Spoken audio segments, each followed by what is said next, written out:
Hi, my name's Mark. I'm a recent.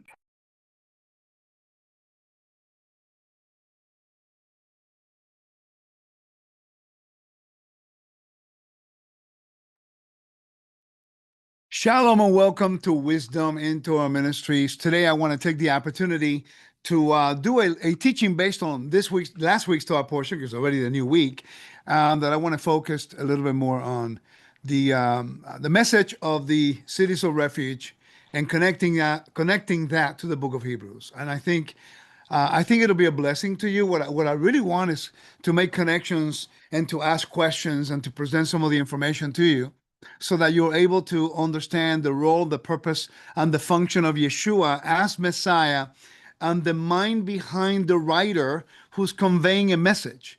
And what is the message that the letter to the Hebrews is trying to convey to us? Sometimes, and normally, the letter to the Hebrews is become a stumbling block by many. It's become a rock of offense by others. And to half of the other people is basically lack of understanding. I've been researching now the book of Hebrews since 2006. Since it was said at one point by someone that the book of Hebrews should not be in the Bible, I decided to research it. And I have learned a great deal about the message of a ransom, the message of redemption, the message of freedom that the letter to the Hebrews is conveying to the audience. Now, as I was doing my research on the book of Numbers, chapter 30, this week we had two, last week we had two Torah portions back to back, or in one portion, two in one portion. And I began to focus on the chapter 35, the cities of refuge. And it was based on a study that I've been doing for the last 6 months in regards to Leviticus 17, verse 11. The life is in the blood, and everything that is connected in the scholarly world that has been discussed in regards to that passage. Then I also had a conversation with Professor Roy Gain in regards to that particular text, and we began to connect it with different things. And it just so happened that the same word that has been alluded to in Leviticus 17:11, kipel or kapel, is also connected with another word from the same root that is kofel, which is ransom. And that really motivated me to study it out deeply, because Yeshua said in Mark chapter 10, verse 45, that he did not come to be served, but to serve and to give himself as a ransom for many. Now, that really caught my attention, because Yeshua becoming a ransom for many has great eschatological and also very interesting language of ransom, which is completely different from the way we were learned it in the systems of religion as a sacrifice or a korban per se. He's a type of, but the letter to the Hebrews is presenting him in a different perspective that I want to share with you today to see what you think about the findings. Now, please understand that the letter to the Hebrews was written, in my opinion, based on what I've searched, either during the siege of Jerusalem or immediately after the destruction of the temple. So please understand that destruction of the temple was a massive thing back in the ancient world, in the ancient Near Eastern societies. Destruction of temples, getting rid of images, was to them a dishonorable thing to their culture, to their God, and to their sovereignty as a nation. Mesopotamia, the Hittites, whatever. In Israel, it was no different. The destruction of the temple meant that God, according to the mindset of the people and the ancient world, the God of Israel is no longer with its people. The present withdrew. Therefore, now they have no protection. They have no salvation. They have no way of coming near the Lord. The offerings were no longer available. Therefore, no one can come close to the Lord. Korban, draw near to the Lord. Therefore, the writer to the Hebrews is trying to deal with a very basic problem. What do we do now? How can we come closer to God when we don't have the mechanism that God established himself in order for Israel to draw near and have a restored relationship in the cases of a individual transgression or a communal transgression or a national disobedience? And that's the reason for the Day of Atonement. Now, I submit to you that the writer of Hebrews is drawing from a lot of influence around him. Let me give you some thoughts on this. The destruction of the temple happened. Now he's dealing with the diaspora, the decimation of Jewish people in the time of their persecution by the Romans. The temple itself is destroyed. The Levitical system no longer can do their function. The sons of Aaron cannot officiate on the altar. There's no more altar. There's no more ransom. Now the Jews have to pay the shekel that they used to pay to the temple in Jerusalem. Now they have to pay it as a tax to the Romans and the temple of Jupiter, and therefore their allegiance now is forced to change from the God of Israel to the God of the Romans. So therefore now there's a huge chaotic situation going on, and I believe that the letter to the Hebrews is a letter of comfort written from Italy in the context of the temple, using the theme of Exodus 24, of a ratification of the covenant, explaining to us, drawing from the Qumran community, the belief of the divine being who will come in the order of Melchizedek in order to announce freedom, citing Isaiah 61 verse 1 and 2, and also Isaiah 52 verses 1 through 8, and also 52 verses 13 to 15. So I believe the writer of the Hebrews is trying to bring a comfort to a people in disarray, and he is utilizing the tools necessary to bring comfort and to bring hope, to bring that expectation that God will remember his people, and how now, using the motif of the cities of refuge, he is associating the message of Yom Kippur and what it represented, and the message of one high priest in the order of Melchizedek and the high priest in the order of Aaron. What are the differences? In chapter 1 and 2, the writer is saying the purpose of who Yeshua is. He is the representation of the image of God, who came for one purpose and one only, that he may die on behalf of many, and that he will deliver from slavery of death and the fear of death. He will deliver us from the hands of Satan. That's what it says, chapter 2, verse 14 and 15. Now, the rest of the chapter 3 presents Yeshua as an apostle, as a sent one who becomes a high priest. Chapter 6 speaks about the city of refuge. I'm going to talk about that to you in a minute. And then chapter 9, it tells us how the death of this high priest, Yeshua, brings release, brings freedom to anyone who believes in God through the resurrection. And then chapter 10, it tells us who is the one who brings vengeance against the blood avenger that you will have in the ancient world, and the Bible talks about. So we're going to go through all of these steps. But first, I want to ask you some questions. First thing I want to ask, questions for you to think about as we do in this teaching. How come Yeshua never said he was a high priest during his earthly ministry? Something we need to deal with. How come none of the disciples ever spoke against the temple or the priesthood, or even they themselves never called Yeshua a high priest? How come Paul, 28 years after Yeshua dies and resurrects, why would Paul goes up to the temple to bring offerings for Pentecost? Because he went up for the day of Pentecost, so he had to bring offerings, and also do a Nazarite vow. Why? Why would he have to do that after Yeshua's death and resurrection? How come none of the elders or leaders ever mentioned Yeshua as a priest, except for the writer of the Hebrews, after the destruction of the temple, during the persecution of the Jews? Why is it all of a sudden after the temple is destroyed, there is a letter completely dedicated to explaining to us how God still has managed to find a way to bring a connection between you and him and maintain the relationship and the ransom that God gave for your souls and for my souls? That's very interesting, in my opinion, a very valid question.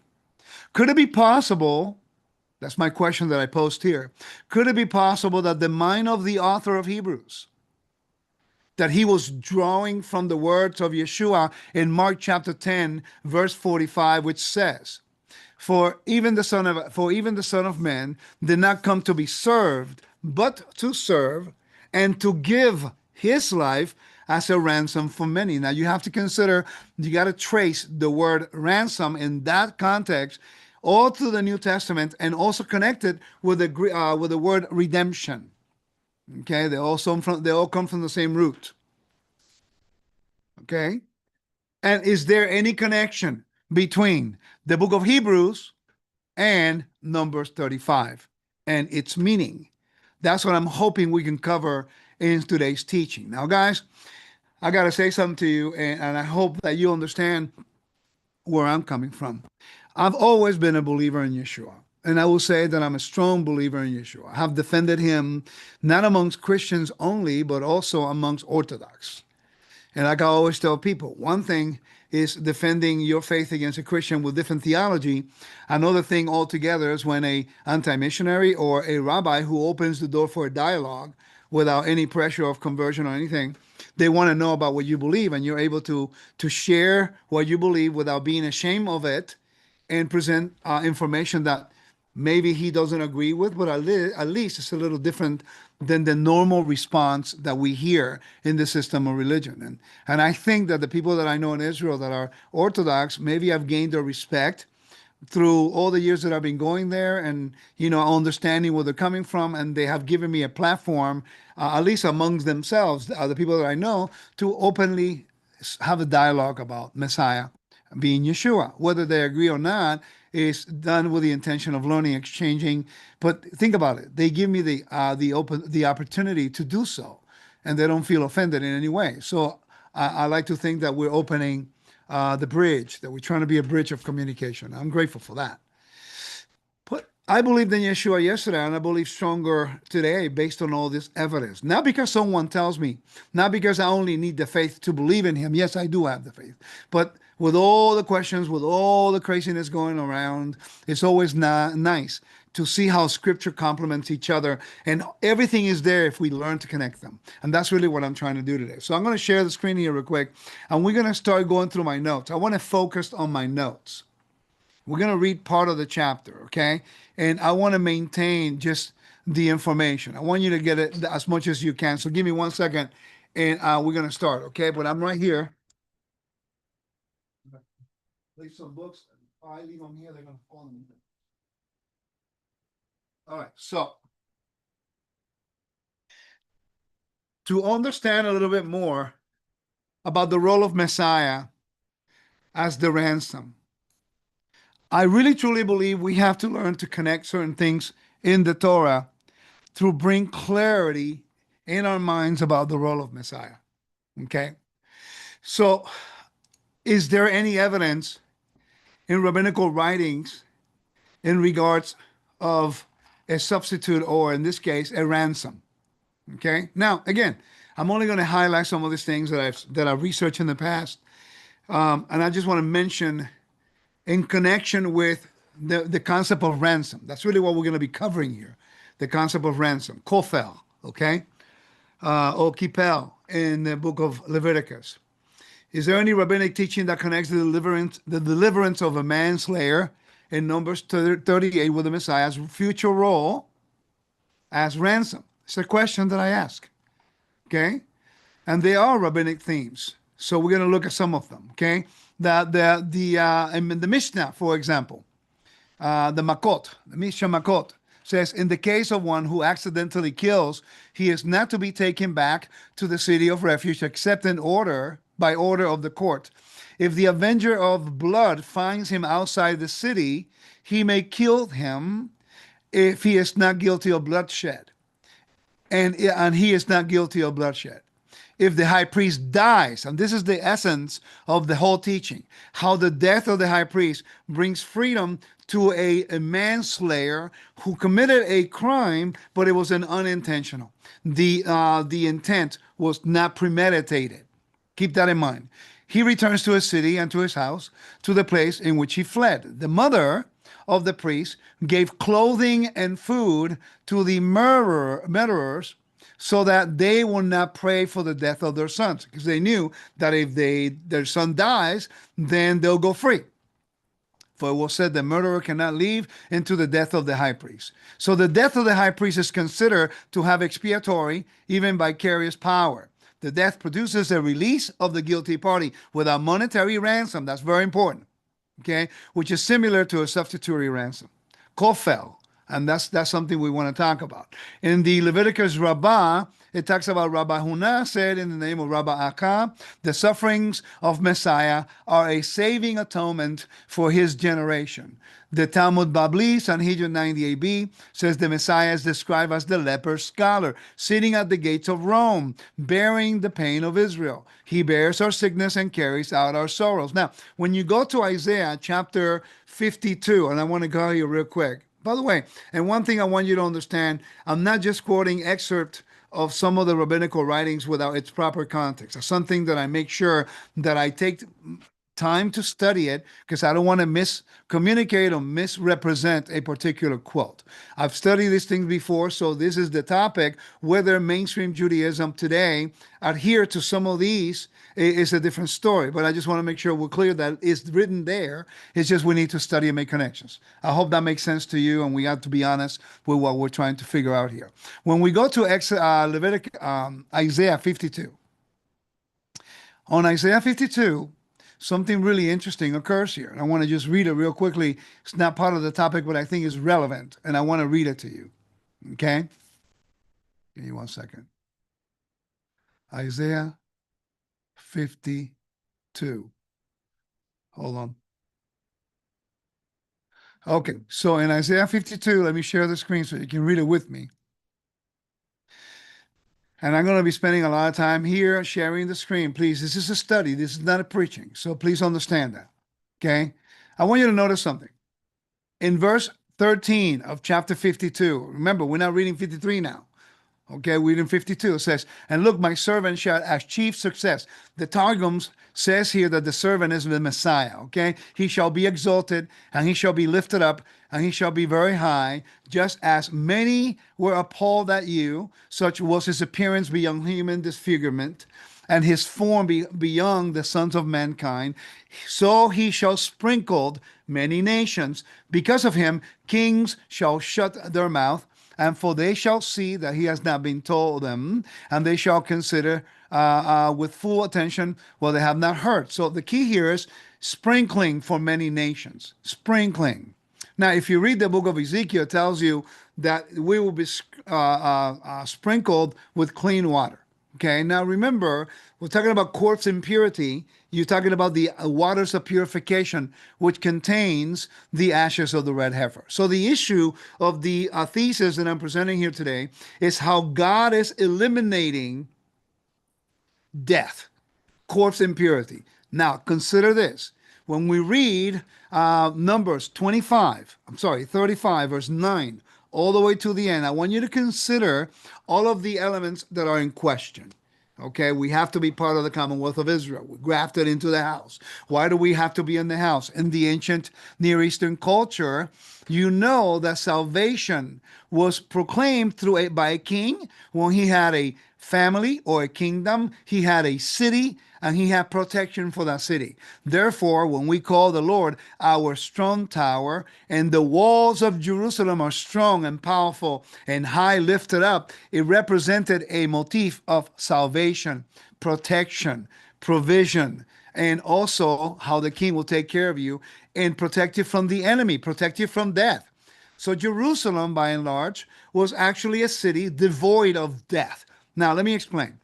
In the principles of the Torah, just like in the tabernacle, nothing connected with death could be within the camp of Israel in the wilderness or the tabernacle.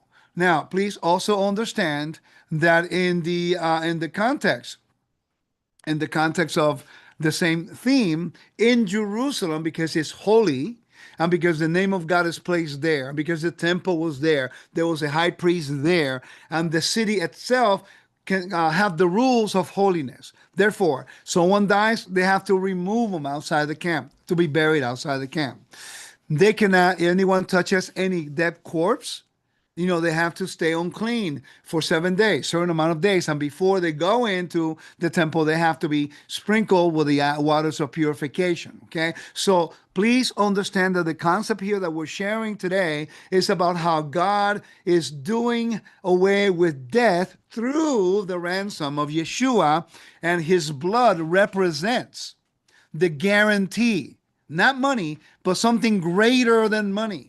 which is the blood of Messiah. And that's what Peter is trying to tell us in First Peter, that we've been purchased, not with gold, but with something greater than, which is actually the blood of Messiah. It's a heavy price because the life is in the blood. And that's really the whole premise in the Leviticus chapter 17, verse 11, that the life is in the blood, that God himself will provide a ransom for your souls. He will give an atonement. Atonement. That word atonement is actually a Middle Ages type word, a Latin word. It means to make sacred or something similar. I hope I remember correctly. So therefore, the word atonement really doesn't convey the message that the letter to the Hebrews is trying to tell us. It's more like a ransom.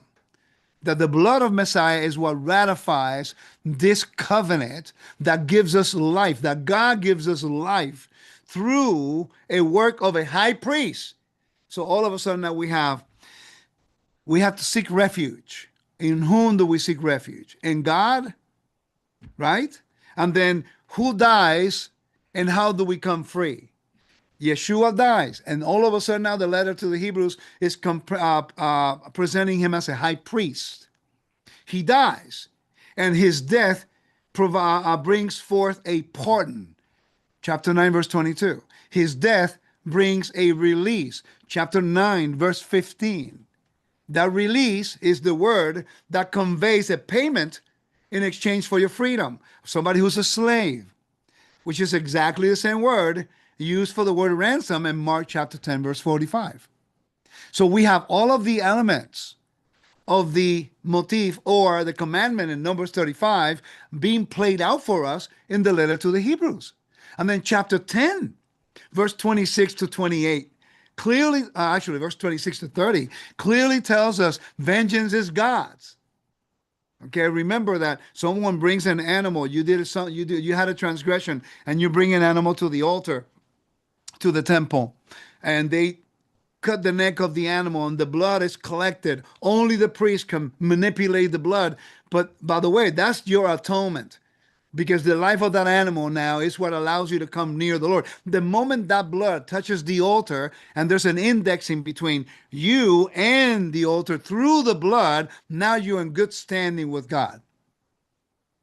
Now, but in the temple, and I want you to pay attention to this one, Galatians chapter 3, verse 21 tells you that if there was life, if there was a law that provided life, then righteousness will be of the law. Okay? So the Torah, as a matter of fact, cannot justify humanity in regards to death. It can justify you. If there was a temple and then you did something wrong and you belong in the covenant and you say, I want to come before the Lord and this is the animal that you prescribed for me to bring for my transgression against you. I'm not talking about free will offerings. I'm talking about something like you did against a commandment, okay? And then you say, Lord, I did something wrong. There has to be a compensation. And this is the animal that you prescribe. I repent. I put my hand on that animal because I recognize that that animal is mine. And then the animal shed the blood, as shedding of the blood, that is, that's life. And then that blood touches the altar. The moment that it touches the altar, now it becomes holy, right? And now your relationship is restored. The life is in the blood. Therefore, now we got a problem. The letter to the Hebrews now is conveying the message that the work of Yeshua, remember, is happening after the destruction of the temple. Remember that. Okay, the letter to the Hebrews is written after the destruction of the temple. Therefore, now, what do we do with death? In the temple, there was supposed to be no connection with death. Remember, the slaughtering of the animal is not about death. It's about life, because the life is in the blood. Okay, the meat, some of the meat of the offerings were put on the altar and completely burnt, and some of the meat of some of the offerings were eaten by the priests. So that was a food source for them, but it also had a very deep significance in how devouring that the meat of that animal and the holiness of the priest. Roy Gain and Jacob Milgram, they both agree that the holiness of the priest, it was a type of devouring the impurity, just like they did in Egypt when they were eating of the lamb. when the blood was the one that was the ransom for their lives. So think about this. Then you have you have what is called the house in Egypt. You have the blood on the doorposts, right? That was a guaranteed of a covenantal life there. They're eating of the animal, and they are now redeemed. They are purchased from Egypt through the ransom of that blood. The whole blueprint is everywhere. If you follow, the theme is there. Hopefully it's making sense. Okay, let's go right into the reading. So let's go to Numbers 35. The book of Numbers, chapter 35, which I got to be honest with you, I would overlook this chapter for years. And it wasn't until I began to study Leviticus 17:11, and I began to read all the major works on that particular chapter, and I had the conversation with, Professor Roy Gain, that, man, everything else started making sense. I remember we were having a conversation, and he mentioned something. He said, wait a minute, the cities of refuge, because the word kofel is actually mentioned here in verse right here. See, ransom. In verse 32 and 33, I think. No, 31 and 32, it has the word kofel, which is ransom, a bribe or a ransom or compensation. Okay? All right, so let's read the rules of the cities of refuge. Okay, now first we need to know where they're at. And a little geography here. There were 6, 3 east of the Jordan and 3 west of the Jordan. 3 in Israel and 3 east of the Jordan. Ancient Israel with with Manasseh and Gad and also Reuben were found. Part of the tribes were on that side of the river. So we know there was one in Shechem, there was one in Hebron, there was one in Kadesh, another one in where the Golan is, and then there's another one with Ramoth Gilead and Bezel. So we know that they were there. They were not too far. There was all the Levitical cities were all throughout the land of Israel, and the Levitical cities were within 30 miles of each other. So everyone can actually get there, because that was around 20 miles, 25 miles was a day's walk in the ancient Roman period. So it is important to understand that even strategically, they were placed so someone can get there if the intention was not premeditated. Remember, the whole thing is about premeditation. It's about whether or not you did it on purpose, premeditation. That's what we're going to be talking about.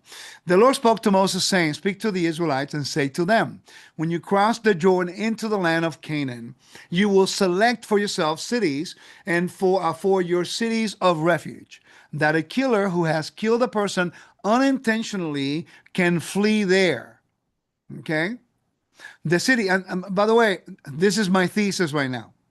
I'm still going through all this information, and I keep coming up with more information, and my mind is just rolling, going everywhere. And I have this feeling that all this stems from Abel and Cain and Abel. I got to look that's just my feeling right now.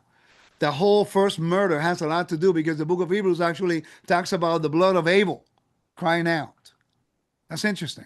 That was a premeditated murder. Okay, so there's got to be a connection. I just thought about it yesterday, so I got to look it up. I'm not saying there's anything direct connected there, but I just want to just throw it at you. Maybe some of you will do that research and share it with me, okay? And anyway, I'd like to challenge you to think outside the box a little bit. All right, so here we go. It says, verse 12, the cities will be to you a refuge from a redeemer, okay? So that the king is a Goel Hadam, okay, the redeemer of the blood, so that the killer will not die until he stands before the community for judgment. The cities that you are to give will be 6 cities of refuge. You will give 3 cities across the Jordan and 3 cities in the land of Canaan. There will be cities of refuge to the Israelites, to the alien, and to the temporary resident in their midst. There will be 6 cities as a refuge to which anyone who unintentionally kills a person may flee. There are rules to this, by the way. We're going to read them in a little bit, but I want to read the text first before we examine it, okay? But if he hit him with an object of iron and he dies, the killer must surely be put to death. if he hit him with a stone in his hand, and which he will die, he does, and he does die, he is a killer. The killer surely will be put to death. If the one who hits him with a wooden object, you get the picture, okay? Somebody hit him and he dies, then that person has to die. And I'm going to give you some ancient Near Eastern evidence as to show you how different the Torah is from ancient Near Eastern societies. Okay? The blood avenger, verse 19, himself will put the killer to death. He must put him to death when meeting him. If he shoves him in hatred, if he throws something at him with intention, if he dies, if he hits him in hostility with his hand, and he dies, the one has struck him will be put to death, the killer, when he is meeting him. Okay, now let me move on a little bit. Verse 24. And it says, when the community, now it has to be judges. No one can just go out there and kill the person. There has to go through a process of judicial matter. Okay? The community will deliver the killer from the hand of the blood avenger. And the community will restore him to the city of refuge to which he fled. And he will live there until, this is important, until the death of the high priest who was anointed with holy oil. So my question to you is this. Why does the letter to the Hebrews present Yeshua as a high priest? No one else does. And why is it that it mentions the death of Yeshua and what the blood of Yeshua did? And it's contrasting what the temple could not do versus what the blood of Messiah could. Not to diminish what the temple function was. I'm a firm believer in that the offerings will be reestablished and that the temple will be restored. And the Bible says this, and I will stand on that. But we have to understand that both have purposes. The earthly one is a type and shadow of the work that God would eventually do in removing the whole message of the earthly tabernacle and the temple, which death should not exist in the city, in the camp, and in the temple. That's what God will do in the macro through Yeshua as a ransom. Okay, now remember the earthly tabernacle, Hebrews chapter 8, verse 4, Yeshua could not officiate there. Hebrews chapter 7 tells you that Moses spoke nothing concerning anyone from the tribe of Judah serving on the altar. Therefore, legally, according to the Torah, Yeshua cannot officiate in the temple on the earth. Only the sons of Aaron. I know people argue all the time, but the Bible is simple to read. If you read the context, it's not difficult to understand it. But remember, the heavenly tabernacle, the sons of Aaron cannot officiate there. They only have legal jurisdiction on the earth. Yeshua, however, is going to officiate in the heavenly tabernacle. Okay? And that's the contrast between what the work of God through the Messiah came to do versus what the work through the sons of Aaron would to do on the earth, is to cleanse them from the impurities that they acquire themselves through transgression of the covenant. When they transgressed on the covenant, immediately defiled the altar and the temple. Let me show it to you as a community. Okay, watch. In the book of Leviticus, chapter 16, Leviticus 16, verse 15 says this. Don't believe anything I say, guys. Go back and look it up. You need to go back and search this stuff. It says, and he shall slaughter the sin offering, chatat, goat, which is for the people, and he shall bring its blood from behind the curtain, and he shall do it with its blood as that which he did with the bull's blood, and he shall sprinkle it on the atonement cover and before the atonement cover. Thus, watch, 16 is key. Thus he shall make atonement for the sanctuary from the Israelites' impurities and from their transgressions and from their sins. So he must do for the tent of assembly, which dwells with them in the midst of their impurities. So the whole idea was to cleanse. Verse 17. And no person shall be in the tent of assembly when he enters to make atonement in the sanctuary until he comes out. And he shall make atonement for himself and for his family, and for all Israel's assembly. So there was already what is called atonement in the temple. There was forgiveness of sins. But there was no solution for death. So when it deals with this particular Torah sins, yes, there was atonement, individual atonement, communal atonement, and national atonement. But when it came to death being the factor in all of the earth, not only affecting the earth, but also Israel as a nation, although they're a holy kingdom, the death becomes now that virus that everyone is trying to avoid. I submit to you that's exactly the work of Messiah came to do, to allow us that through his death and resurrection, his blood will serve as a ransom that God himself provided for our lives in exchange for our allegiance to God. And therefore now we can represent him as sacred space on the earth. Okay, hopefully that's making a little sense. Let me continue over here so you can see where I'm going with this. And I think it is important that we cover all of this ground to understand it better. So in verse 26, it says, at the death of the high priest, he shall go free. Does this line up with the context of the book of Hebrews? We're going to examine that in a minute. But if the killer surely goes out of the territory of the city of his refuge to which he fled, and the blood avenger finds him outside the territory of the city of his refuge, the blood avenger kills the killer, and he will not be guilty of blood, because he must live in the city of his refuge until the death of the high priest. And after the death of the high priest, the killer will return to the land of his property. These things shall be a decree of justice for you, for your generations, in all of your dwellings. So now remember, if the high priest dies, he is free to return to his inheritance. In this case, we are grafted in. And by the way, what was the inheritance of Adam? The garden. What is the message in the Bible? That we are returning to the garden. Let's go to Revelation chapter 21, verse 1 and 4 to see if what I'm presenting to you actually lines up. And this is not part of yesterday's teaching when I did this in Spanish. It just came to mind right now as I'm talking to you. So please do me a favor, subscribe, share, and like. Let others know right now on Facebook so they can check it out and then maybe hopefully get something out of this. In Revelation chapter 21, verse 1 through 4, I want you to pay attention to this.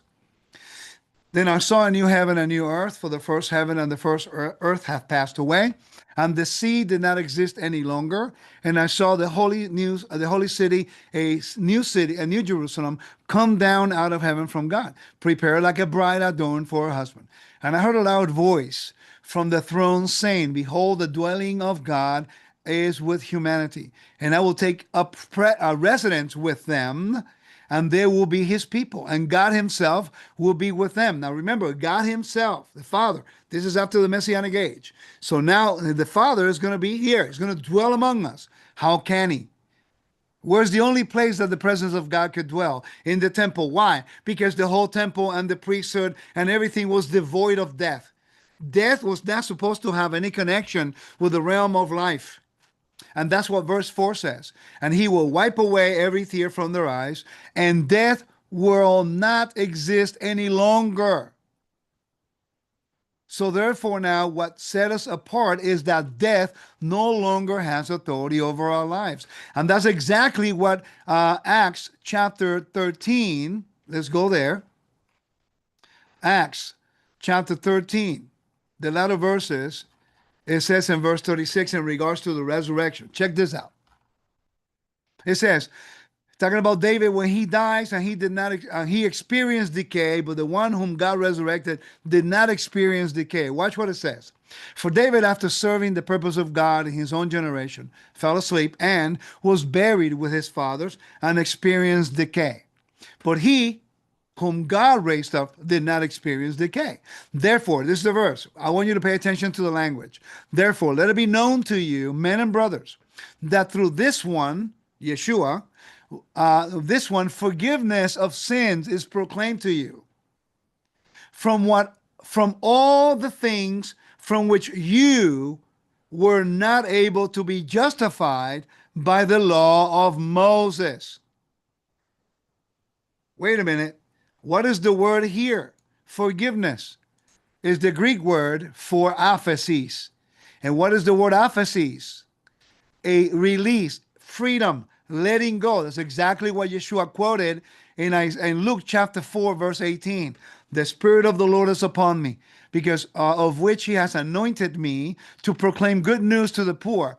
He has sent me to proclaim release to the captives and the recovery of the sight of the blind, to send out in freedom those who are oppressed. Wait a minute. That's exactly what Hebrews chapter 2 is trying to convey for us. In Hebrews chapter 2, it tells us the purpose and function and role of Messiah. In verse 8, he says, chapter 2:8, he says, you made him short, you have made him for a short time lower than the angels. You crowned him with glory and honor. You subjected all things under his feet. For in subjecting all things, he left nothing that was not subject to him. But now, watch this.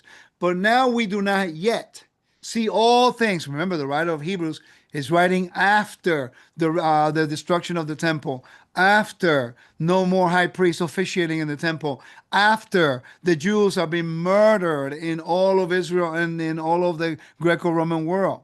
But now we do not yet see all things subjected to him. But we see Yeshua for a short time made lower than the angels because of the suffering of death, crowned with glory and honor, so that apart from God, he may taste death on behalf of everyone, to become a ransom. Okay, to do something on our behalf. Verse 14 and 15. Therefore, since the children share in blood and flesh, he is also in like manner share in the same things, in order that through death he could destroy the one who has the power of death, that is, the devil, and set free those who through fear of death were subject to slavery throughout all their lives. It's simple. The whole message of the book of Hebrews hinges on how God sent his son to be the ransom, because his blood will be the guaranteed of the life, and God will give a pardon, not only to Israel, but all of humanity, to have the opportunity to give them a gift if they believed that God resurrected Yeshua from the dead. That's why Romans chapter 10, verse 9. It's an anti-imperial message. Paul says, if you believe, if you confess with your mouth that Yeshua is your Kyrios, he's your master, and you believe in your heart that God raised him from the dead, then you shall be saved. It's a reason why that structure is written that way. Okay? In the casuistic formula. You have to believe it. If you, then this will happen to you. I'm telling you, there's a lot here that we need to really study and get into. And unfortunately, we're not making these connections that are bringing us more clarity. So chapter 3 presents Yeshua as the messenger, the apostle, the shaliach, a high priest of our confession, right? Now, the writer is making a thesis. Say, guys, let me tell you how you get hope. Let me tell you how God has not forgotten us. He has set his son now as the high priest, spoken in Numbers 35. All of humanity has fallen on the shore of the glory of God. We are all guilty. Okay? And now Messiah becomes a high priest in the order of Melchizedek. He is established by the oath of God. And then he's doing a particular work to bring a release. And by the way, chapter 6, verse 18 tells you that we have seek refuge as the anchor of our souls. We're seeking refuge in God. And that through this high priest, when he dies, brings us freedom from what? From the Torah? No, brings us freedom from death. Brings us a release. And in chapter 9, verse 22 says, we have received a pardon, aphesis. That's why it's using the context of Yom Kippur to contrast the earthly pardon that God will give for the impurities in the tabernacle, and now the pardon that God gives to all of humanity for the impurity of the earth by that murder that caused the shedding of the blood premeditated that now has defiled God's sacred space, which is the whole earth.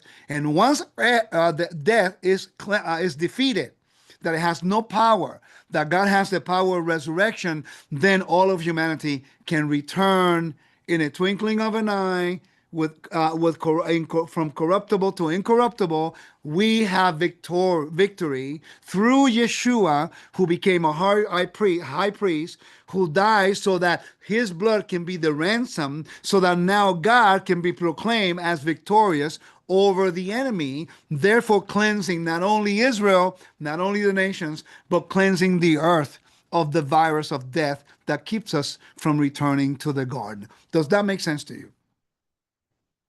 Does that make sense to you? Be active here in the chat. I want to make sure this is making sense to you. Okay, the message supports this. Okay, so now we read some of these rules here. Now let's get right into some of the breaking down the information. Let's go back to let's do the cities of refuge.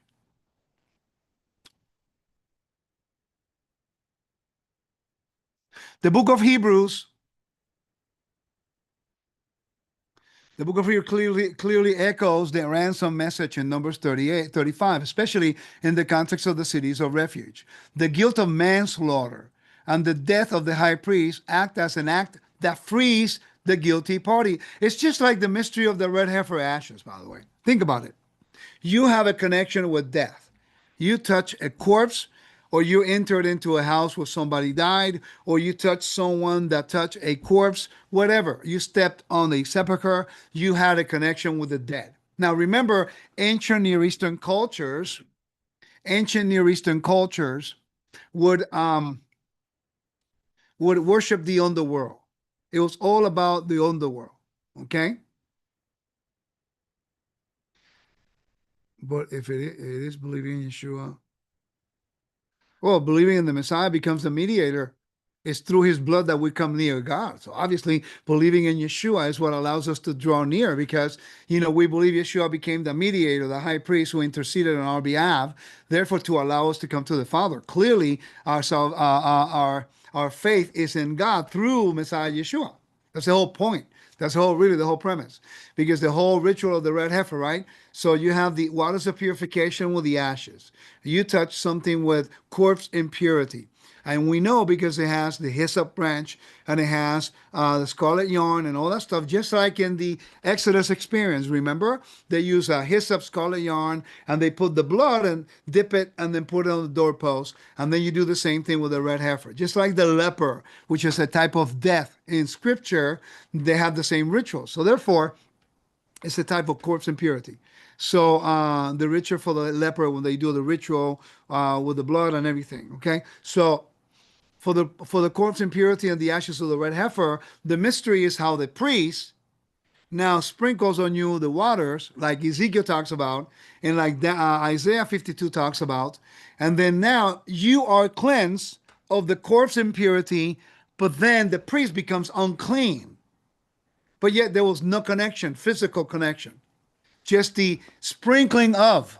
And that's why the book of Hebrews uses the expression, we have been sprinkled by the blood. First Peter also is talking to the 10 tribes of Israel, the dispersion, that they were sprinkled by the blood. And it tells him, you've been purchased with a price, not with gold, but with the blood of Messiah.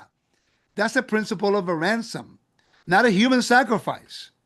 Okay, because human sacrifice is not acceptable in the Torah, but a ransom for your life it is. And Numbers 35 proves this, how the death of this man, the high priest, can release this person from the unwillful act of manslayer or a homicide. Unwillful. He didn't do it premeditated. He did it how do you call it? Involuntary. Okay? The person died, it was not premeditated. When they do the court case, if they find that he did it in premeditation, then they kill him. It's death penalty. In the ancient Near East, it was based on your status.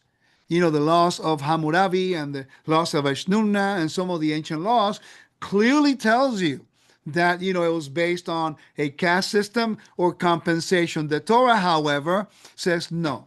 If you do this in premeditation, you die. There was no exemptions.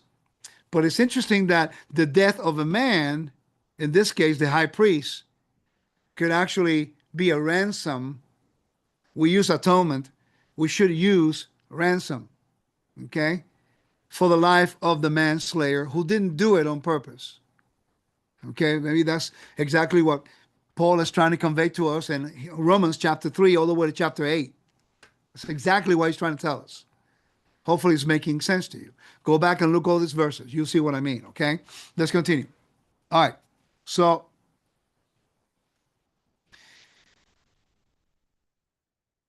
let me share my screen. All right, it says, this echoes is manifest as typology and theologically, particularly in chapter 6 and chapter 9 of the book of Hebrews. Now, I'm going to give you summaries, okay? The cities of refuge serve as a haven for the unintentional manslaughterer. The manslaughterer was to remain there until the death of the high priest. He could not be ransomed with money, Numbers 31 and 32. Okay? The death of the high priest cleansed the guilt of shed blood and allows the guilty party to return to his inheritance. Numbers 35:25. And he shall dwell there until the death of the high priest who was anointed with holy oil. 32. And you shall not accept a ransom for the manslayer to return to his own land until the death of the high priest. Interesting. You know that when Messiah returns, we're going back to our inheritance. Right? So this parallels the book of Hebrews. These are the notes that I made. Hebrews chapter 6, verse 18 to 20. Let's go read it. Watch what it says. You read from verse 16. For the people swear for what is greater than themselves, and the oath for confirmation is the end of all dispute for them. Remember, this Torah portion is actually beginning with the oath and vows. Think about it. The Torah portion we're talking about begins with oath and vows. I really believe the writer of the Hebrews is utilizing the Torah portion in Numbers 35 to establish the premise for the ransom that Yeshua paid for us, utilizing something everybody would have known in the first century. Every Jewish person would have known this in the first century. It says, verse 17, in the same way, God, because he wanted to show even more to the heirs of the promise, the unchangeableness of his resolve, guaranteed it with an oath.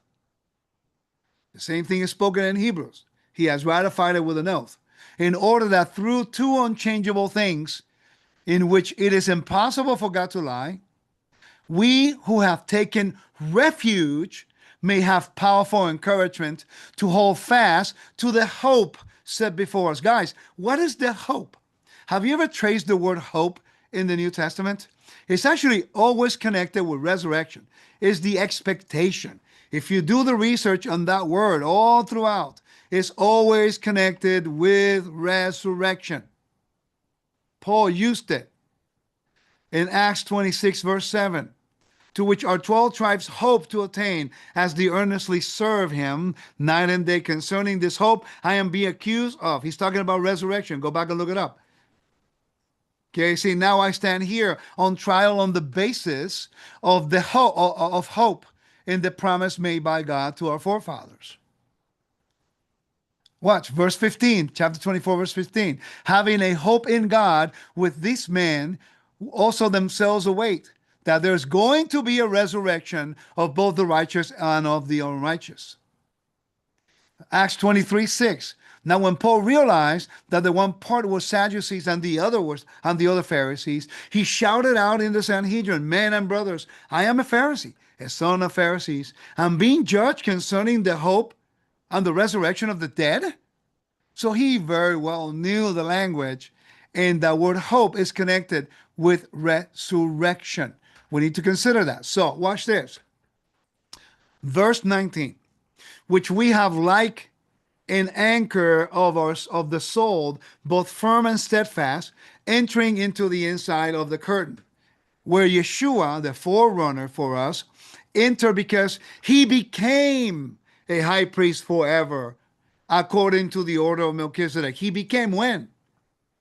For the 40 years after the death and resurrection, no one ever mentioned him as a high priest. Did Yeshua said he was going to be a high priest? No. Did Jacob said Did Paul, did any of the disciples and apostles ever mention Yeshua as a high priest? I don't know who the writer of the Hebrews is, but he did a wonderful job presenting Yeshua in this particular role, drawing from Numbers 35 to convey the message of how we obtain atonement or ransom for our freedom. This is the reason why the word redeemed in the Greek reflects a release or a payment for the exchange of a life of a slave. That's what the word redeem means in the New Testament. The word ransom, antilitron or litron, is the same word. I'll look it up in a minute. Actually, let me go there because I don't want to give you from the top of my head and then not do it the right way. So let me go here to Mark chapter 10. Mark 10, 45. Let me share it with you. Well, we're going to focus on the word ransom. That word ransom is this word right here. I want you to pay attention to what it means.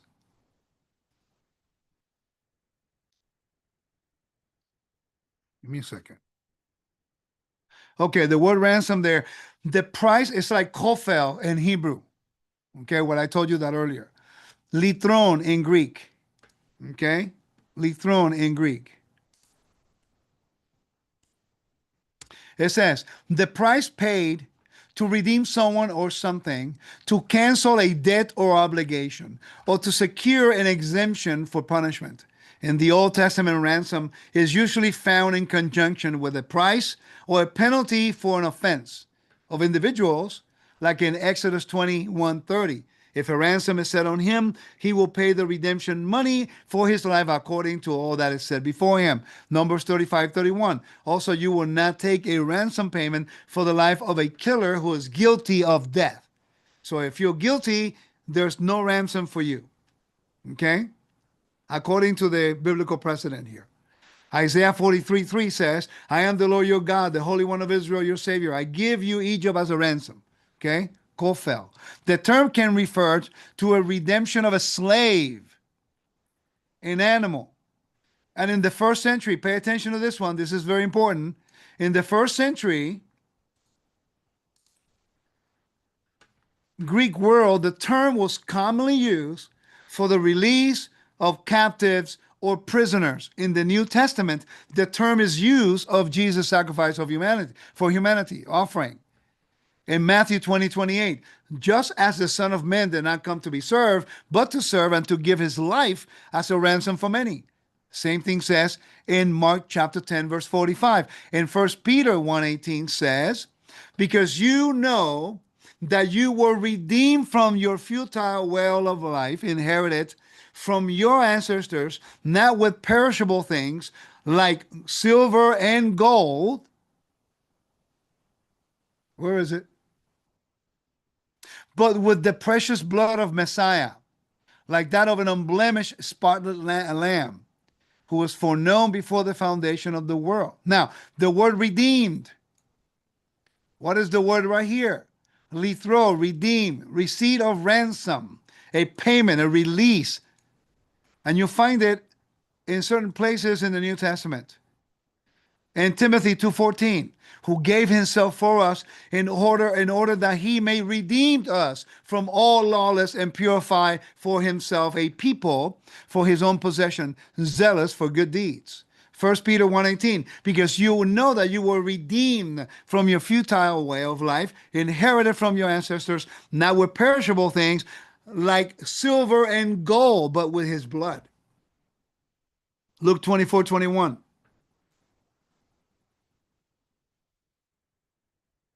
You find the word redeemed there, Easter. For we were hoping that he was the one, watch this, for we were hoping that he was the one who was going to redeem Israel. But in addition to all these things, this is the third day since these things took place. Interesting. That's during the resurrection. What does the word redeem there means? Redeem Israel. So they understood that he can bring a redemption, a release, a ransom. I got a question for all of you. How many of you have never known that the word redeem was found in that verse like that? And the meaning of that word redeem there. Can you please put a comment on there? Guys, this is a fundamental thing for our faith. And I understand this is not speculative. This is not like, conspiracy theories. This is a foundational teaching for our faith to understand what Yeshua did for us, to understand the work of redemption, to understand that he is not a human sacrifice. He's a ransom, very different. And that the Bible does establish that the death of one man, in the case of the high priest, can actually release a manslayer, somebody who unintentionally did damage and shed blood. Interesting. And even Caiaphas says that the Spirit revealed to him that this man, Yeshua, will die for the nation. Interesting. Look it up. Actually, can somebody find it and put it in the chat there for me? When Caiaphas said that in the New Testament, that will help me tremendously. Okay, so let's go back to the book of Hebrews.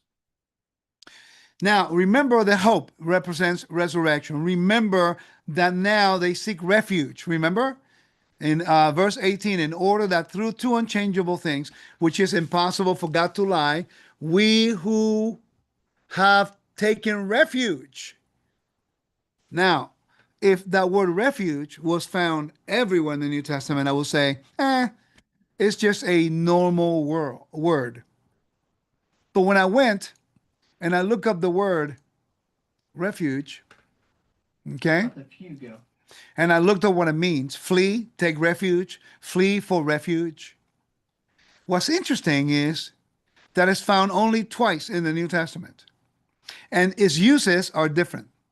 Like when it says fled, is actually in the book of Acts, chapter 14, verse 6.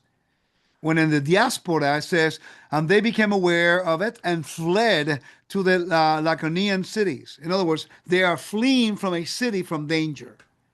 But then when it says taking refuge, it's only found one time in the whole Bible in taking refuge. And it's actually in the New Testament, and it's actually in Hebrews chapter 6, verse 18. So yes, the more we study this, the more we realize the echo of Numbers 13 in Hebrews chapter 6 and chapter 9. We're going to talk about this. In John chapter 11, verse 49 and 50, thank you, Juan. But a certain one of them, Caiaphas, who was the high priest in that year, said to them, you do not know anything at all, nor do you consider that it is profitable for you that one man should die for the people and the whole nation not perish? Interesting. So there is a premise in the Bible in which a righteous man, like a high priest, talking about Numbers 35, when he died, could set free those people who were unintentionally shed blood, unintentionally murder somebody or kill somebody. Okay? So the intent is questioned. That's really the issue here. Hopefully that's making sense. Are you enjoying this? Is this making sense to you? And I'm asking you that all the time because I know that you're bright and you're smart. I know you're going to get it. It's just that I want to make sure you're following what I'm trying to convey to you because it's that important. And I don't want to change you in any way. Okay? I really want you to get this and understand our faith a little bit better. I'm looking for something here. Okay? So give me 1 second. So when we go back to the book of Numbers 35, and we're talking about the book, the echo of of the ransom. Make this a little smaller. I'm not that blind right now. Okay.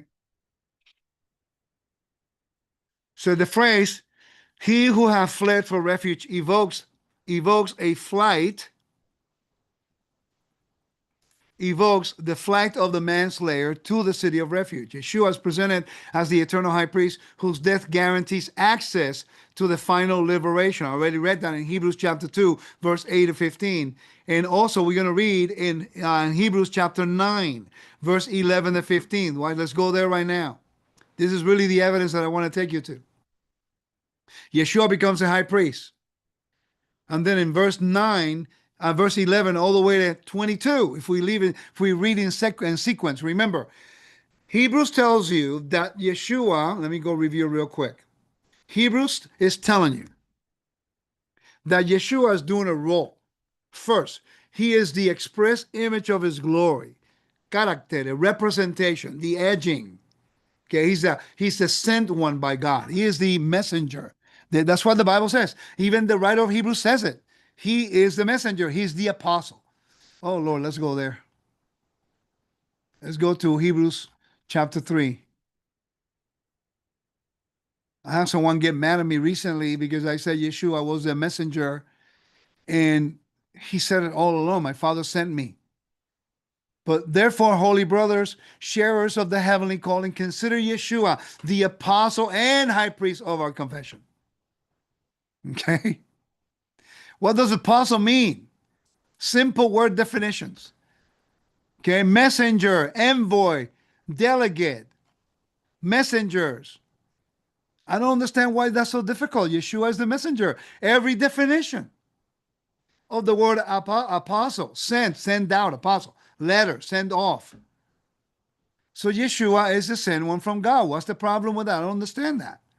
Why should that be an issue? He brought the message. He says, the Spirit of the Lord is upon me. The Lord has anointed me to bring forth the good news. Hello, to be the messenger of the covenant.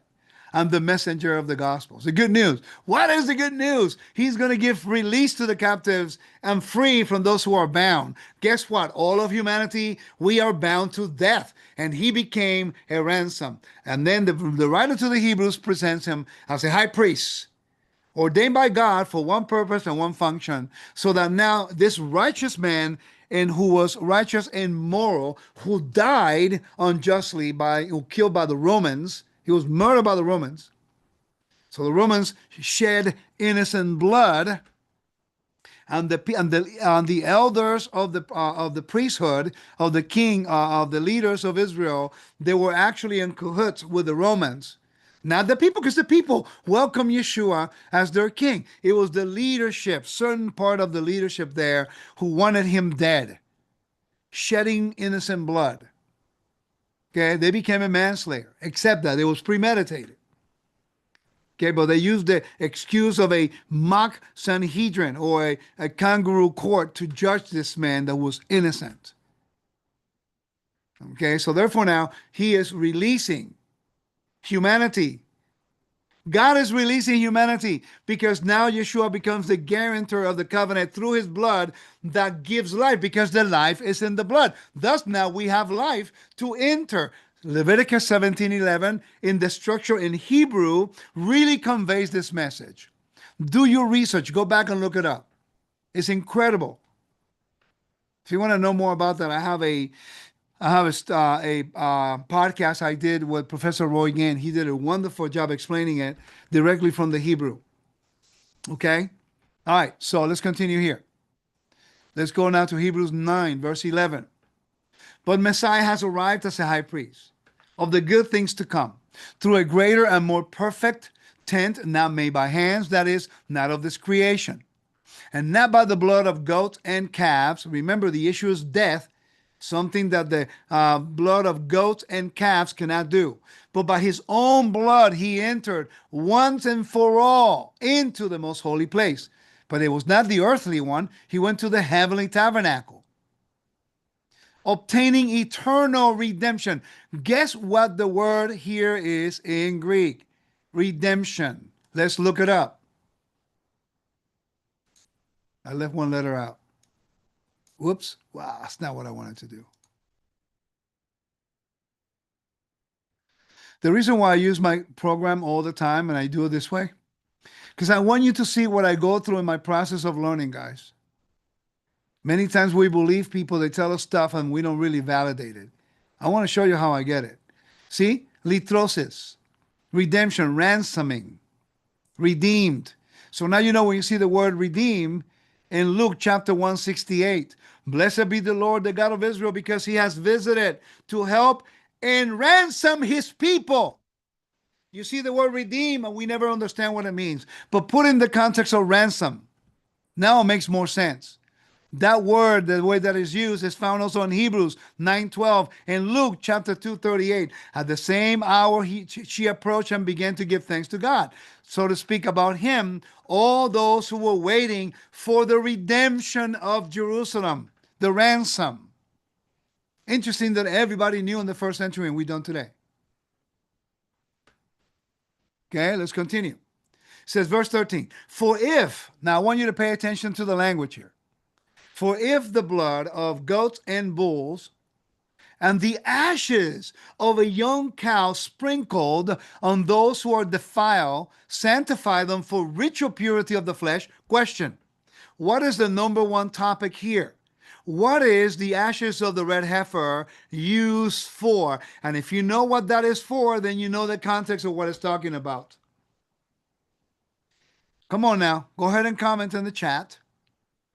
What is the ashes of the red heifers used for? It's for corpse impurity, for cleansing you with any connection with the dead. So therefore, now the letter to the Hebrews is contrasting the one thing that Torah and the offerings could not do for you. Release us from death.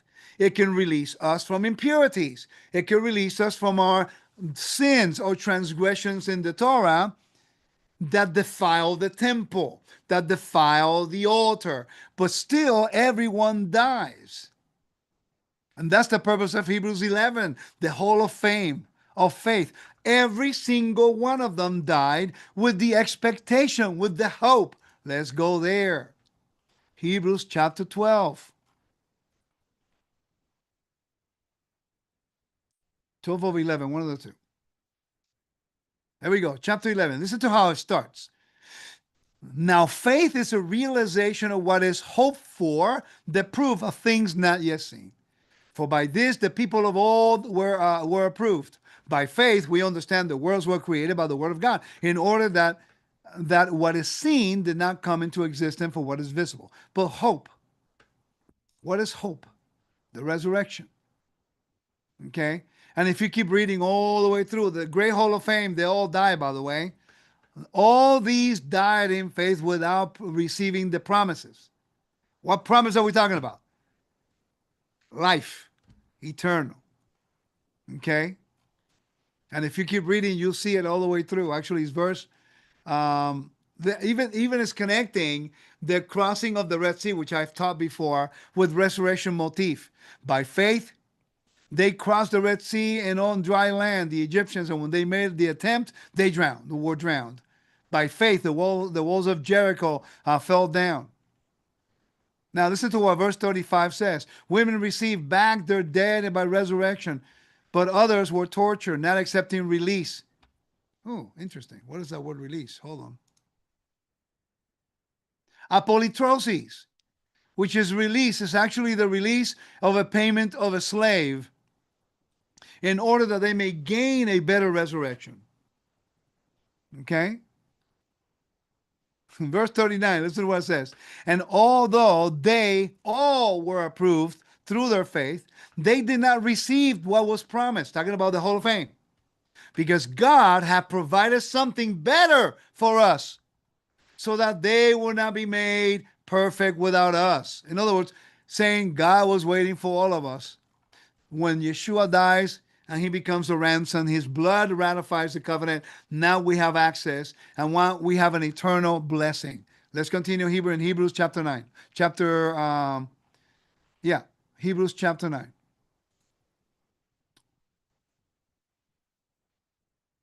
There we go. It says, for if the blood of goats and bulls and the ashes of the young cow sprinkled on those who are defiled, sanctify them for the ritual purity of the flesh. Now watch the contrast. How much more will the blood of Messiah, who through the eternal Spirit offer himself without blemish to God, cleanse our consciences from works to serve the living God. Now verse 15 gets interesting. Watch. Because of this, he is a mediator of a new covenant, in order that, because a death a death had taken place for the redemption. Guys, we have Hebrews talking that the hope of our souls, of the anchor of our souls, is the refuge we take in God to release us. And here says, because the death that took place, whose death is it talking about? Whose death is it talking about? Man, you guys are not very active at all here in the chat. Today, I need you to be more active here. Be listening and comment here because I want you to get this. Okay? Whose death is he talking about? The death of Yeshua, who has been presented here in the book as a high priest. Interesting. So we take refuge in the Lord, hoping and praying that he gives us our hope, which is resurrection. Right? And now the letter presents Yeshua as a high priest who happens to die, and by his blood, now we are come near God. Watch. It says, because of this, he is a mediator of a new covenant, in order that because of a death has taken place for the redemption, is the same word, lithron, of transgressions committed during the first covenant, those who are called may receive the promise of eternal inheritance. Remember that the person who was in the cities of refuge would go free to receive their inheritance after the high priest dies. All of the elements of the motif of the spoken for us in Numbers 35 are found in Hebrews chapter 6 and chapter 9. For where there is a will, there is a necessity for the death of the one who made the will to be established. For a will is enforced concerning those who are dead, since it is never enforced when the one who made it, the will is alive. Therefore, not even the first was ratified without blood. And now listen what is going to happen. He's going to quote Exodus 24. For when every commandment has been spoken by Moses to all the people according to the law, he took the blood of calves with water and scarlet wool and hyssop and sprinkled blood of both the scroll itself and all the people, saying, this is the blood of the covenant that God has commanded for you. Guys, this is Exodus chapter 24, verse 8. He is actually using coarse impurity language by using, look, water, scarlet wool, and hyssop. He's ratifying, if we're going to really break it down, what Moses is saying, that through this covenantal relationship with God, if you're obedient to the Lord, basically he will be giving us a ransom for death, corpse impurity. And what did Israel do immediately after this? They worshipped the golden calf. They worship the golden calf. Moses goes to the mountain. The people say, everything you say, you do, everything you say, we will do. Everything the Lord says, we will do and obey. And when Moses goes up, they break the covenant and they worship the golden calf. Verse 21 and 22 are very important because it'll finish the elements we're talking about. It says, and likewise, he sprinkled both the tabernacle and all the utensils of service with the blood. Remember, the blood sanctified the altar. The blood sanctified the utensils, the vessels. And the blood sanctifies the holy and the holy holies and even the priests. Remember that. Anything, the blood that touches the altar, okay, that is slaughter of the animals, now that becomes life. It becomes official. That's why I'm saying that the blood of Messiah was sprinkled.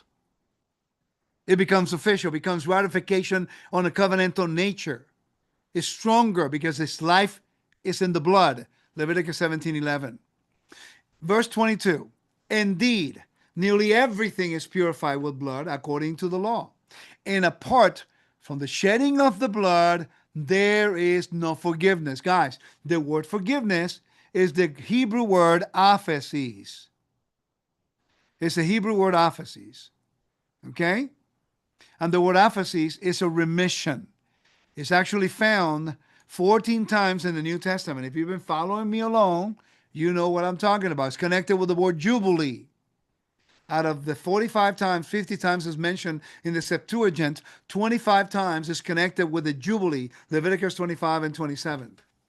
And also 5 times in Deuteronomy 15 is the release of slaves and also the people in debt.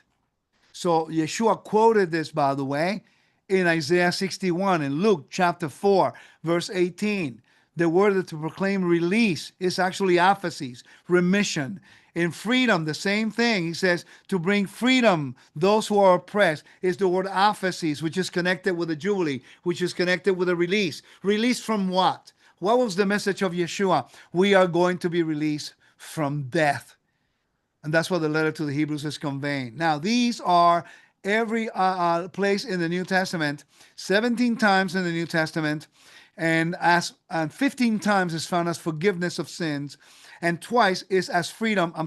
Once as freedom and once as release. They all mean the same thing. So it says forgiveness of sin, and I submit to you this is the reason why the church is so confused. Because when the Jewish person says, well, what do you need Jesus? He said, because for my forgiveness of my sins. An Orthodox Jew who understands the book of Leviticus will say, well, there was already forgiveness of sins in the Bible. Leviticus chapter 3, 4, 5, and 6. Okay, so what do you need Jesus for? And then you don't know what to tell them. But what if we change that word forgiveness for what is true meaning, which is remission? Remission from what? What are we have a pardon from? From death. Because there was forgiveness of unwillful sins on the earth, here in the temple. That was the function. But there was no forgiveness for death, of course, impurity that led you to death. There was no forgiveness for willful rebellion.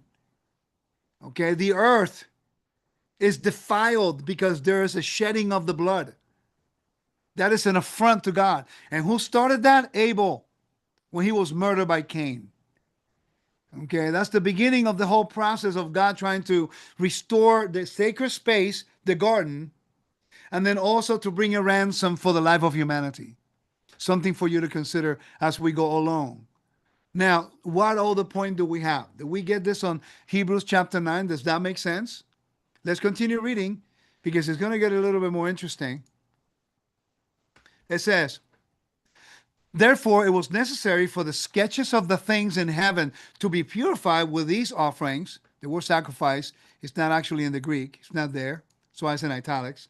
With these, but the heavenly things themselves to be purified with better sacrifices than these. For Messiah did not enter into a sanctuary made by hands, a mere copy of the true one, but unto heaven itself, now to appear in the presence of God, on our behalf. He's a mediator. Okay? And not in order that he can offer himself many times, as the high priest enters into the sanctuary year by year with blood not his own. Now remember the premise. It's talking about the release that God gives us through the blood of Yeshua versus the release that God gave them yearly by year in the temple by the blood of the animals. Although the life is in the blood, but one deals with death of humanity, being restored back to the garden, where there's the realm of life, versus in the temple that the high priest will come in to bring atonement for his family, for himself, for the community, and for the nation. Okay? For the defilements of Israel that defile the temple. Death has defiled all of humanity and all creation. So this is like the microcosm, the earthly temple, trying to teach us what the microcosm will be taking place through Yeshua the Messiah. And it says, verse 25, and not in order that he can offer himself many times, as the high priest enters into the sanctuary year by year with blood not his own, since it would have been necessary for him to suffer many times from the foundation of the world, but now he has appeared once at the end of the ages for the removal of sin in the singular by the sacrifice or the offering of himself. Remember, he's a ransom. He's not a human sacrifice. He's a korban. In other words, it's a type of him trying to come near the Lord. Bring humanity back near to the Father. Remember that. The motif and the language of the temple being used. And just as it is destined for people to die once, you see the whole topic is about death, and after this judgment, this does also Messiah, having been offered once in order to bear bear the sins of many.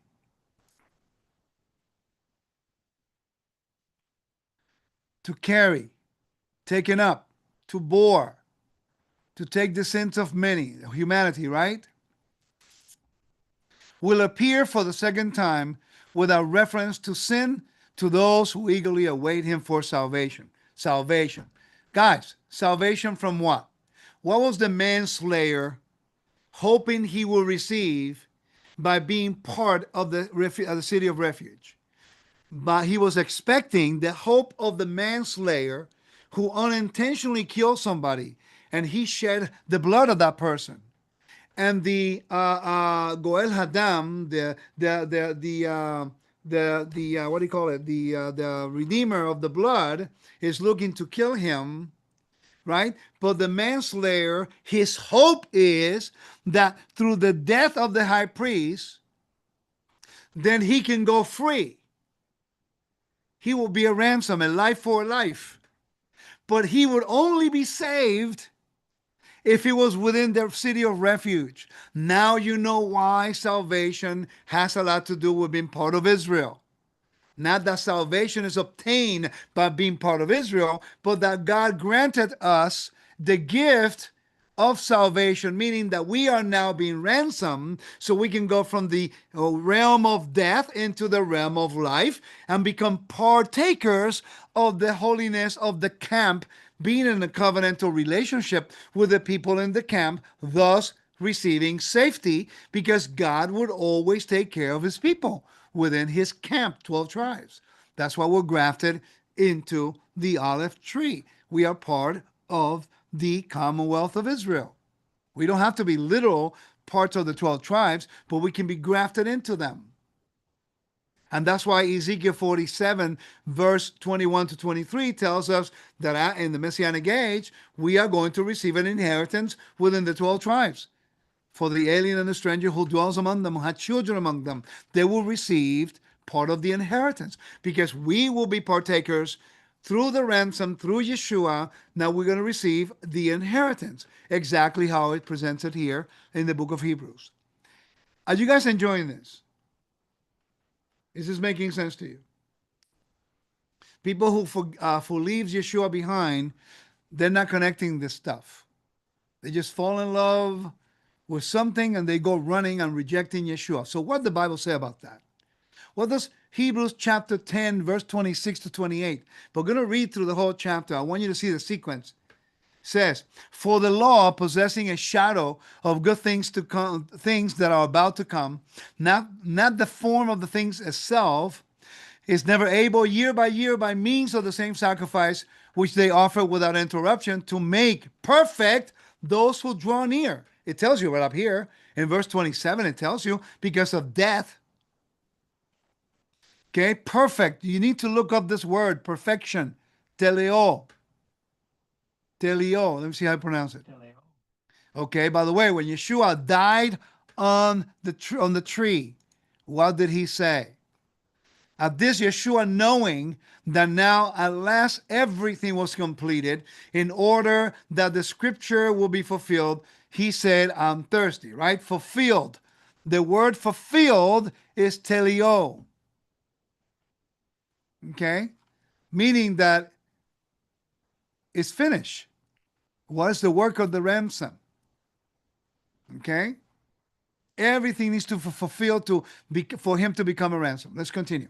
It says, verse 2, for otherwise they do not know how, they not have ceased to be offered, because the ones who worship have been purified once and for all, and will no longer have any consciousness of sins. But in them there's a reminder of sins year by year. For it is impossible for the blood of bulls and goats to take away sins. But which sin are we talking about? I mean, it wasn't possible to take them away, because the people would transgress and keep defiling the tabernacle, keep defiling the tabernacle. But by the way, many of those sins could eventually lead to death.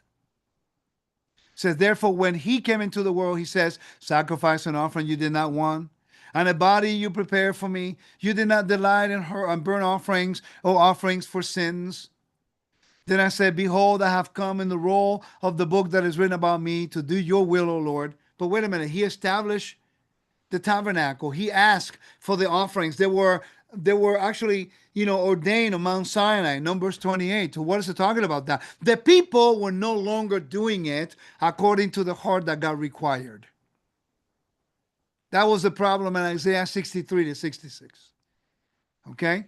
When he says above, sacrifice and offerings and whole burnt offerings and offerings for sins you did not want, nor do you delight in, which are offered according to the law, then he has said, behold, I do come to do your will.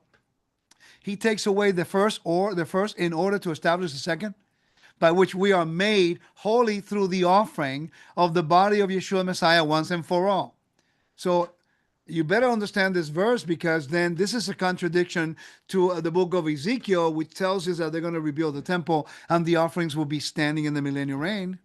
But remember the topic at hand, how death will be removed.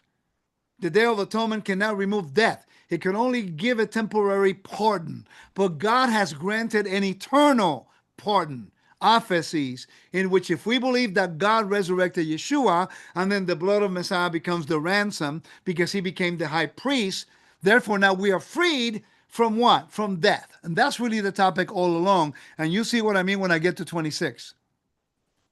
And every priest stands, watch this, and every priest stands every day serving and offering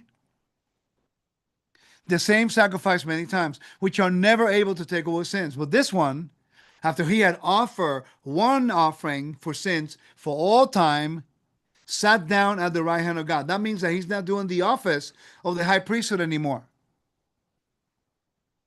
because he already did that.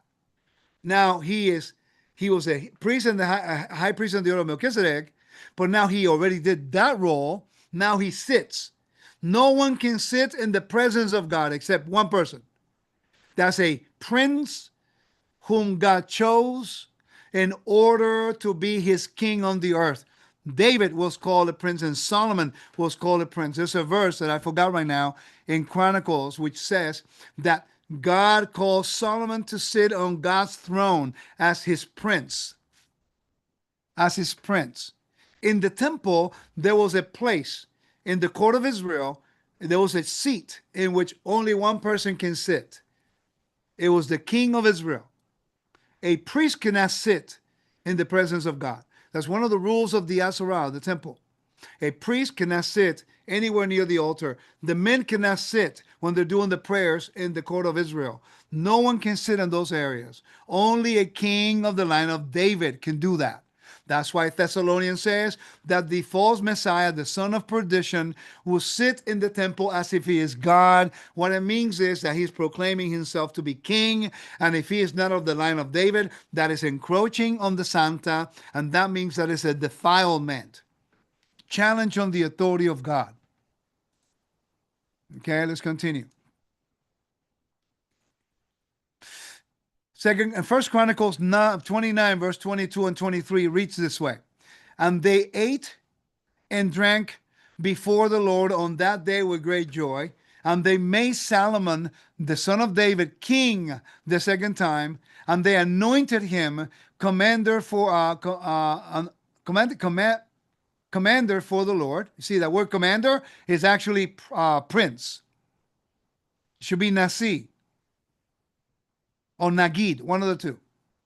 For the Lord and Zadok the priest. Then Solomon sat upon the throne of the Lord as king in place of David his father. And he prospered, and all of Israel obeyed him.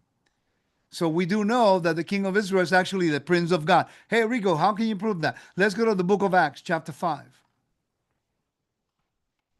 The book of Acts, chapter 5, verse 30 and 31, depending on the translation. Listen what it says. The God of our fathers raised up Yeshua, whom you killed by hanging him on a tree. This one God has exalted to his right hand as leader and savior to grant repentance to Israel and forgiveness of sin. Guess what the word forgiveness of sin is? Aphesis, a release. But the word here, leader, in the Greek can also mean prince, originator, founder, beginner, ruler, head, chief. Another, the BDAG, this particular dictionary is one of the most prominent ones, says the one who has preeminent position, leader, ruler, or prince. So Yeshua is called the Prince of God, sitting on the throne of God as the King of Israel. Everything lines up. No controversy. Let's continue here as we continue reading chapter 10. It's going to get interesting in a minute. Now we're going to know who is the one bringing the vengeance. The vengeance. It says, he sat down at the right hand of God. From now on, waiting until his enemies are made his footstool for his feet. For by one offering he has perfected for all time those who are made holy. Let me ask you a question. How has he perfected? Again, the word perfected is telio, perfected, finish, perfect. We are going to be perfect in one way. In what way? We're going to go from corruptible to incorruptible, eternal life. We're no longer going to be decaying into death. Verse 16. This is the covenant that I will decree for them after those days, says the Lord. I will put my laws in their hearts, and I will write them in their minds. He also says, the sins of the lawless deeds I will never remember again. Now there is forgiveness of these. There is no longer offering for sin. Now watch. Now where there is forgiveness, okay, of these, aphesis, which is a pardon, which comes on the Day of Atonement. That's why the book of Hebrews is written in the context of the Day of Atonement, but not the Day of Atonement on the earth. He's contrasting God's pardon in the heavens with the Day of Atonement on the earth. Which one is better? The one who can cleanse the whole community once and for all of death, or the ones who can cleanse the community and the nation year by year from the impurities that their sins caused the temple? Death defiles the earth.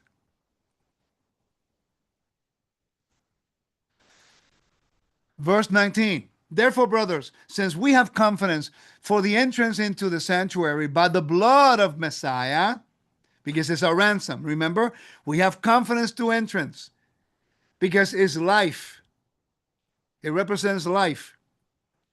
But by the new and living way, which he inaugurated for us through the curtain, that is his flesh. And since we have a great priest over the house of God, let us approach with true heart and full assurance of faith, our hearts sprinkled clean from an evil conscience, and our bodies washed with pure water. Let us hold fast the confession of our hope, resurrection, without wavering, for the one who promised is faithful. Now, let us think about how to stir one another up in love and good work, not abandoning our meeting together as a habit of some, but encouraging each other. And by so much more as you see the day drawing near. Now watch this. Remember the vengeance? You have the Goel Hadam, the avenger of the blood. I want you to notice what happens those who reject Yeshua, the work that he did. By rejecting him, you're rejecting the Father. Watch this. For if we keep on sinning deliberately, now the intent, remember, Numbers 25 is for unintentional. That's the key here. Numbers 25 is for intentional manslaughtering, murder. He didn't mean to do it. It was an accident, so the intent will be challenged. And it's telling you the premise of everything that happens and how God would justify you and how Yeshua will become a ransom for many so that we no longer suffer death. But then it gets into serious issue here. He says in the same letter in chapter 10, the tone changes.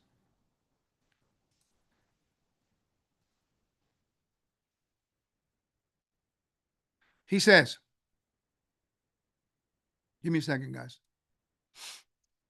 He says, for if we keep on sinning deliberately after receiving the knowledge of the truth, there no longer remains a sacrifice for sins, but a certain fearful expectation of judgment and a fury of fire that is about to consume the adversaries.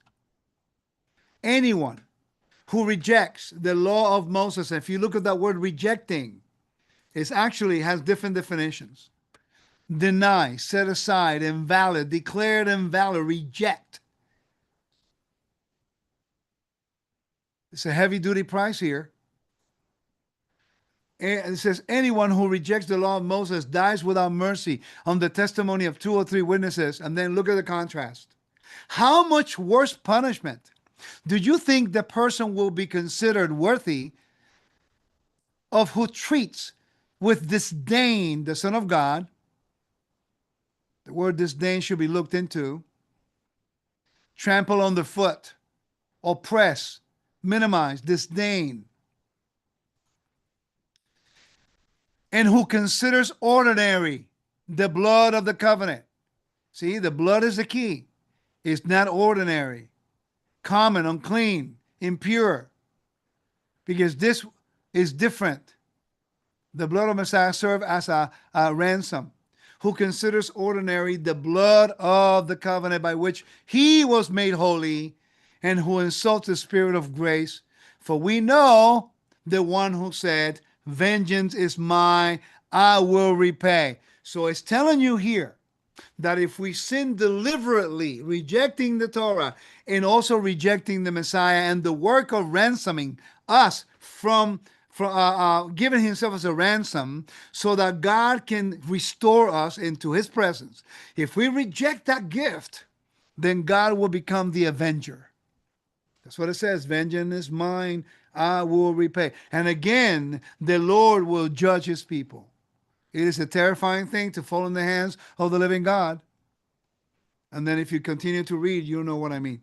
So this is something that we need to consider as we study. So are all the elements of Numbers 35 spoken for us in the book of Hebrews? I submit to you that yes, the book of Hebrews is actually written in the context of a letter of comfort using the motif and the principles of the ransoming of the high priest at his death for the life of the manslayer, because he did it unwillfully. He didn't mean to do it. The intent was not to shed blood intentionally. He did it by accident. And if you willfully transgress against him, then the Lord will become the Goel Hadam, the one, the redeemer of the blood. You don't want to fight with him. You don't want to do that.